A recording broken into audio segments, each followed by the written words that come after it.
Quản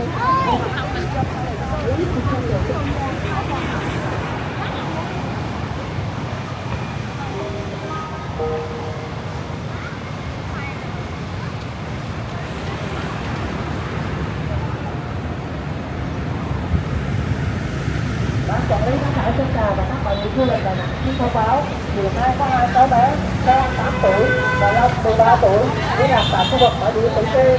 Vậy ai thấy 2 cháu ở đâu xin liên hệ về trạm điều hành phía Bắc công viên Biển Đông hoặc liên lạc qua số điện thoại 02362 218 878 để bố mẹ nhận lại cháu. Xin nhắc lại, hiện nay có 2 cháu bé Con 8 tuổi và Long 13 tuổi đi lạc tại khu vực bãi biển Mỹ Khê. Vậy ai thấy cháu ở đâu xin liên hệ về trạm điều hành phía Bắc công viên Biển Đông hoặc liên lạc qua số điện thoại 02362 218 để bố mẹ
là trường mới tới đó thì tới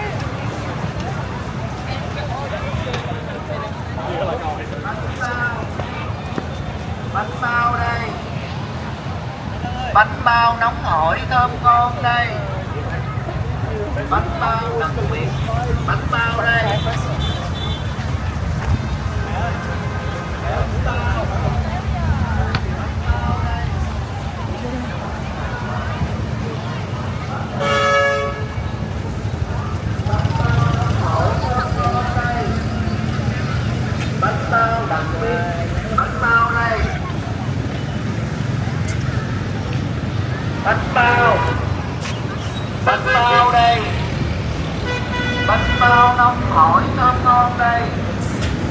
bánh bao đặc biệt, bánh bao đây,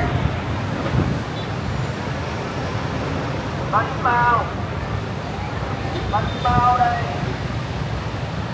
bánh bao nóng hổi ngon ngon đây, bánh bao đặc biệt, bánh bao đây.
Rồi.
Aile bak yavrum kapalı kaldı.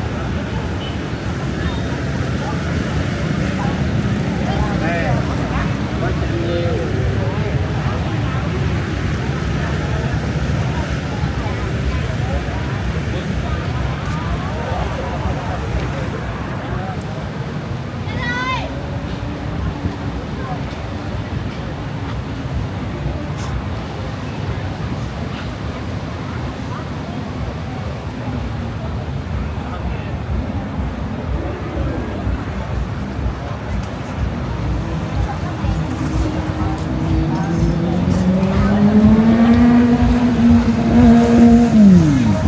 Ja.